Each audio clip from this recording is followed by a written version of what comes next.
Hey everybody, welcome back. Today we're going to play Knock 'em Down Bowling, which has pretty much become an economy purchase on the Switch. As of right now, it's selling for $2. I purchased it probably a little over a year and a half ago for $3. So now it's even down to $2 when it's on sale.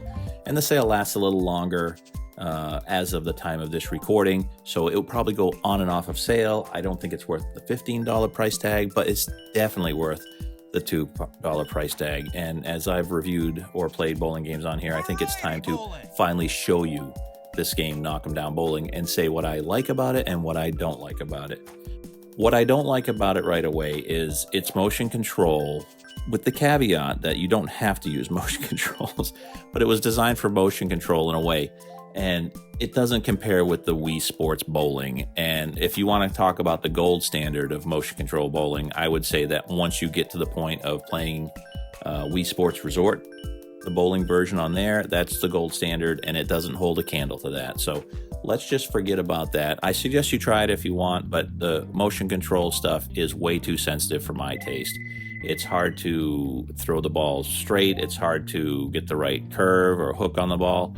So let's just throw that out the window. And I'm going to review this purely based off of using a Pro controller, because you can also use the Joy-Cons, but they're really small to hold. And also, if you're trying to use two Joy-Cons in a configuration inside of another controller, it always, when you start the game, makes those two separate controllers. So I'm going to go with using a Pro controller or something of the like if you have that. So let's start with the other fact that this falls in the casual game genre for me. This is very casual, at the very high end of casual.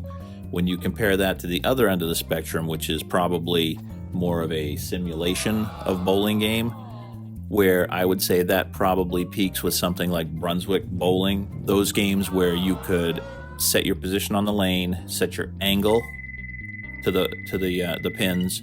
You can also set up how much hook you're going to use, and you're going to be able to set up your speed, which ends up being, like, generally after you get all that set up, a 3-click kind of control. And then there's also the difference of some of the balls you can use that may hook more or less and have different ball weight. So you've got a lot more control with a game like that, which is at the very max of what I would call fun when you get into bowling simulation. So let's go back to the other end of the spectrum, which is this. And this falls even more casual than, say, something like the bowling on Super Nintendo or the Genesis, or maybe like Neo Geo. Now, the controls when you're using the Pro controller are a little awkward at first, so I'm going to set up how you do it. So at first you move your ball left or right on the lane to create your position. If you want, you can then pull the back trigger, which will also let you set your angle to the pins. Once you've done one or both of those to your desire, then you pull the top trigger, and the top trigger will bring the ball back to a medium height, which will probably roll your ball at a medium speed if you release it. But you do have the option to then, while you're holding that top trigger, to push left or right on the Joy-Con, and that will change the hand position on screen, which will affect the amount of hook you're going to throw. Besides that, if you push forward on the joystick, it's going to raise the ball up even higher. Now, for me, to think of a backswing, I would have thought pulling backwards, so it's a little reverse from what I thought, but you get used to it pretty quick. So you can lift it higher, which is going to give you more speed. So the more speed and the more hook that you've got going into the pocket, probably the more pin action you're going to get generally, and a better chance of getting a strike. So there you have it. Now, the final part is releasing the ball. Now, simply tapping the A button, and forgive me if it's the B button, but I think it's the A button. I'm not playing right now, but if you tap the A button, that will release the ball instantly, which will give you maximum speed. And that's pretty much what you want. Then you can do adjustments. Everything's very consistent that way. If you're throwing the ball straight, it really doesn't matter. You might throw the ball slower, but it's going to go straight anyway. But when you're talking about throwing it faster and hooking it down the lane to try and get pin action for maybe a strike, you want to have the maximum speed. Now, if you hold the A button for a slight moment, the hand will come forward, and I'm talking a slight moment. So tapping it's just best for me to release it at full speed. But if you hold it for a slight moment, it may loft the ball or it may fail to shoot the ball at all. So you'll see when you play this that that's probably the only downside, is that there's really no real sweet zone in the swing, so you're better off just tapping it to release. By the way, there's characters on here, adorable little animal characters, and they do have differences in the amount of hook they have, and I'm imagining that the speed can vary too a little bit, but they definitely have a difference in hook, because I preferred the cat over the giraffe because the giraffe hooks the ball quite a bit. So just so you know, there are differences in that, so you're going to have to find a sweet spot with the animal you have. Once you've gotten to that point, the game becomes very fun. It's fun in the best essence of a casual game. Now, there's also some variety in here. It's got this randomized thing where you hit the button and it'll generate like one of the 8 or 10 different types of modes you can throw in. Like sometimes the ball's large, sometimes the pin's large, sometimes the ball disappears. So it just adds a little variety and fun to the gameplay, which would be fantastic for kids. It would make multiplayer interesting too with other people, because you're also having the challenge of that randomness of what kind of shot you're going to shoot, and you do have to throw the ball differently depending on what kind of shot you're going to get out of that randomizer. So that's just fun. But when you get down to just the pure bowling, there's 10-pin mode, there's Candlepin and Duckpin.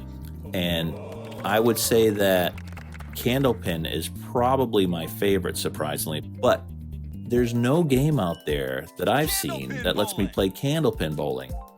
And Candlepin bowling is very unique, because if you think about the scoring of regular bowling 10-pin, it's only 2 shots per frame. You either get a strike or you get a second attempt to pick it up as a spare, and if you don't get the spare, you get the pin count. When you're playing Candlepin, or Duckpin for that matter, you get 3 chances to get all the pins down. Now, the scoring kind of remains the same. You can get a strike on the first ball, you can get a spare on the second ball, and then if you don't, you just get that third ball just to clean up and get some extra pins. So it's very unique. And oh yeah, by the way, the deadwood, that stays on the lane, and you can utilize that while you're playing to help hit other pins that are standing up. Now, most people that know Candlepin understand that scoring like 120 is pretty good on Candlepin. So that's where this thing becomes the most realistic to me, because Candlepin bowling is hard. And it's hard in a way where it's just about throwing the ball as hard as you can at those pins to get a lot of pin reaction and just try and get a great score, because it's all about ball speed and pin reaction down there. You're not going to get a strike often. You're not going to get a spare very often. The real fun for me is playing Candlepin on this, which I don't think the experience is really out there in any other game. I mean, I'm sure there are, but I don't play a lot of the modern bowling games because it's just not worth it. The older games pretty much have everything covered that I want. So Candlepin bowling is perfect on this. You're throwing the ball hard and straight. You're not really worrying about curving it too much, but that can help pin reaction a little bit. I think if anyone out there has any interest in what it feels like to Candlepin bowl and you never have, this is going to give you a pretty good idea. So once that's done, you've got the Duckpin mode, which is kind of like Candlepin. The scoring's the same. You can get a strike. You can use the second one to pick up a spare, and the third one's just for pin count. So the scoring's the same as Candlepin. And Duckpin is a little more favorable to scoring. Not much more, but a little more favorable, because you'll see that these pins are little squat versions of like the 10-pin bowling. So there's more surface to hit the ball or hit each other with. So, this is something that I thought of as a throwaway game, and I had first only tried it with the motion controls, and I put it aside for a long time. And then I was like, geez, I wonder if they've got regular controls on this. And I looked it up, and when I discovered that, I thought, oh, okay, this is a little bit better. But then I just kind of put it away again. And earlier in this week, I decided to try it again and give it a good go. And I realized how decent it is as far as a casual bowling game when you really take the time to get used to the controls and the quirkiness of it. Once it becomes more natural for you, then you start seeing that, okay, maybe the pin physics aren't the best, but that doesn't matter. It's still pretty solid and pretty fun. Oh, here's another tip for you. Besides, just throwing the ball hard and straight on stuff like this. When you go into your animal character and you can do a little bit of adjusting of their character, it's not really much to do, but you can change the weight of the ball they use. Go with the heaviest ball, because if you take a medium or a light ball, it's going to ricochet off the pins so much. No matter how hard you throw it, you're not really going to get good pin reaction. The ball's just bouncing off it. So they could have tailored that a little better. So always go with the heaviest ball in any of the games now. And that made it a lot more fun. Once I learned that you choose the animals, as far as 10-pin bowling, let's go back to that for a minute. You choose the animal that's got the best hook for you and the best ball weight, and you're golden. But then when you're talking about candlepin or duckpin, just use the heaviest ball and throw it as hard as you can. But I thought it was time to finally show this and just let everyone know that, you know, for $2, I mean, you can do a lot worse.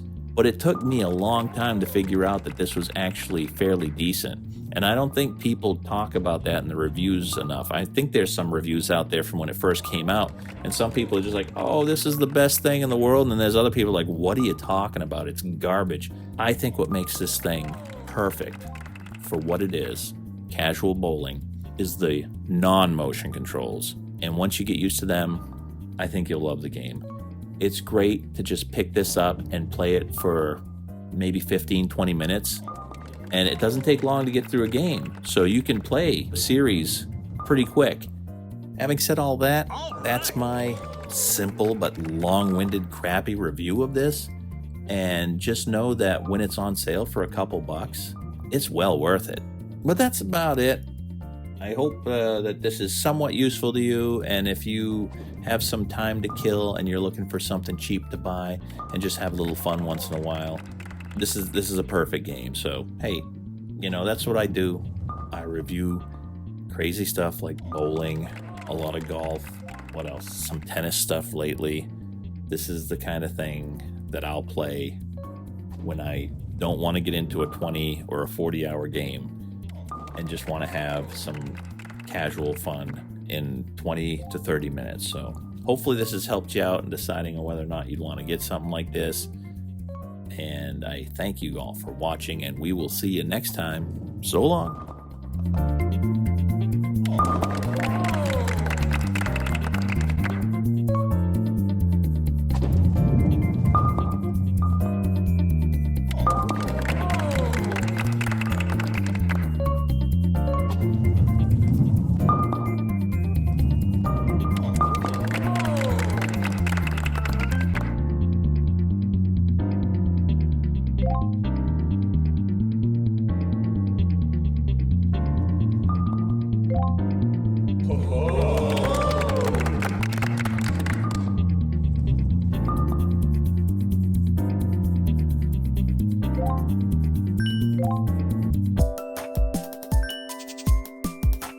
Duckpin Bowling.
Turkey!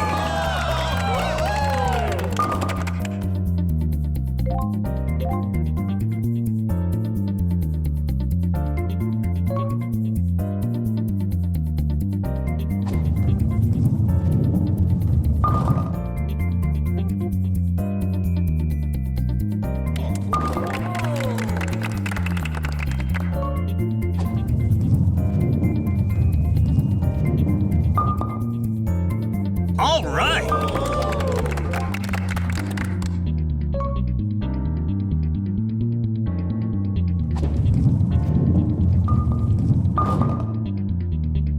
Strike!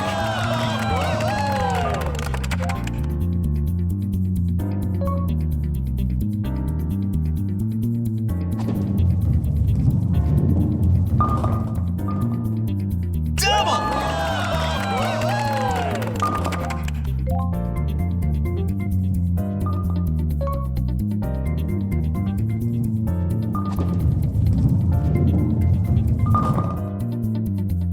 Turkey!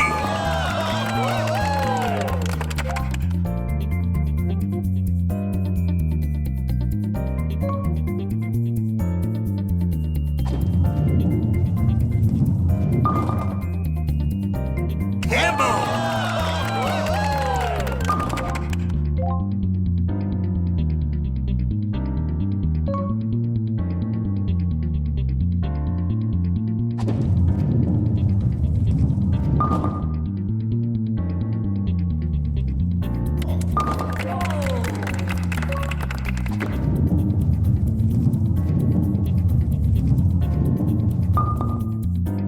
Good job!